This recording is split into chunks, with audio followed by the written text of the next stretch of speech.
have another book review for you guys today. I'm trying to do more of these to get myself into the habit, because once I get caught up on some library books, I'm hoping to read some NetGalley books. But the book I have to review for you today is Good Me, Bad Me by Allie Land. This came out last year, and I think it's her first book. This is the August pick for one of the Goodreads book clubs I'm in. It's the Deadly Divas book club, and that is hosted by Lisa at the YouTube channel Books and Smiles. Trying also to get better about putting links in my down bar, I think it's called. Extended description, whatever. So I'll try and put a link to the book club down there. So this is a thriller. I think it's a thriller.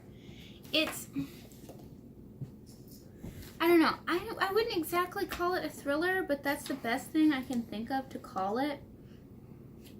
But for the most part, the stuff... Okay, so this is going to have spoilers, so be prepared. The stuff that you would read about, that would be happening, already happened. This girl, the main character, the girl, she's 16. This is set in England. And she's 16, and she's just gone to the police that her mom is a serial killer, basically. And she's been living with her mom, and her mom's been doing this. Well, she's been living with her mom her whole life. Her mom's been doing this since she was like 4 or 5. What? You're saying mum. Okay, I just finished the book. And it's really cute. Shut up. So her mom has been doing this her whole life. And she goes to the police and everything. So it talks about, what she's been dealing with, her being put in foster care, the issues she has with her foster sister, who's completely bullying her and doesn't know. Nobody knows. They've given her new identity and everything. Nobody knows. Just her foster parents and the headmistress, basically the principal of her school. It's an all-girls school. Not her teachers don't know. Her foster sister doesn't know. None of that. And her foster sister is completely bullying her. And that sort of thing. And it goes through what she's dealing with her foster sister, the trial, all of that. And it's got an odd writing style. The best way I can call it is there are parts where it's kind of Yoda-like. And it's kind of, it hits a very fine line between being new and kind of interesting and being really annoying with the writing style. But it's right on that teeny tiny line, so it's not really either. It's a little bit of both. Overall, I gave it 3 stars, and it was good. I enjoyed it, but it wasn't amazing. It definitely lost some points for me with the writing. Not that I disliked the writing, but it was kind of every time one of those sentences happened, I had to be I had to stop and how do I feel about this? And then I could go back to the book. It also just wasn't amazing. I didn't put it down easily, but I'm always like that with these kind of books. It definitely wasn't a Gone Girl or a Gillian Flynn that I've read, or even The Girl on the Train, which wasn't quite as amazing to me, but this wasn't quite up there, so I gave it 3 stars. But then towards the end, we find out that the last boy that her mom killed before she went and told the police, it was her last straw, because she actually knew this boy. Her mom didn't go get him from somewhere else. We end up finding out that she actually killed him so he would be safe. And she never admits to this. In the trial, she says it was her mom. Her mom gets convicted of all of the murders, all of this. There were 9 total. And it's okay. That's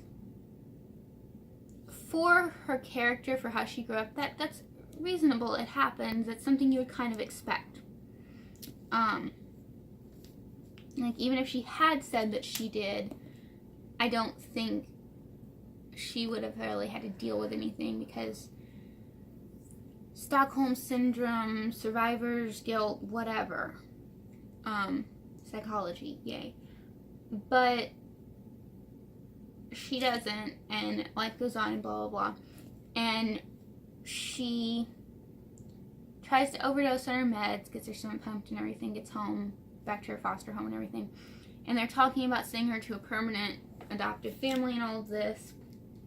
And she really likes this family and she doesn't want to leave.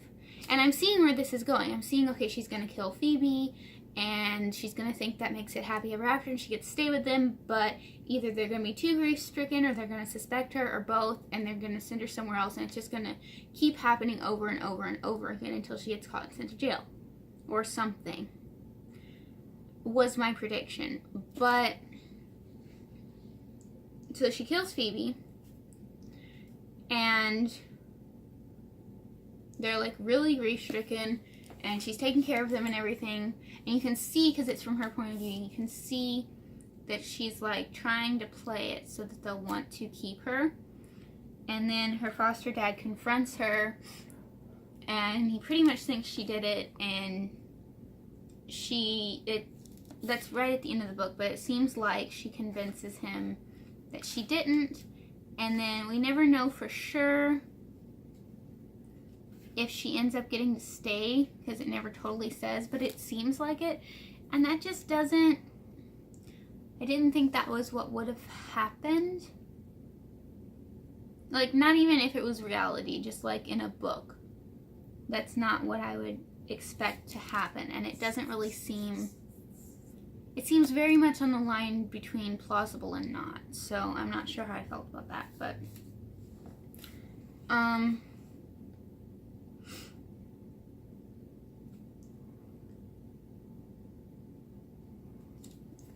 I don't know. It was good, but it wasn't amazing. If it sounds remotely interesting, I'd go ahead and read it. I did like it.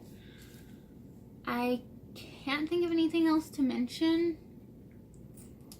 I think that's everything I mentioned in the discussion on the book, but yeah. If you have any questions, comments, or opinions on it, I would love to hear them down in the comments. I'd love to talk about it with you guys. Otherwise, like I said, I'm going to try and do some more book reviews this month. Second one this month already, so hopefully. And we'll see you guys next time. Don't forget to subscribe. Bye.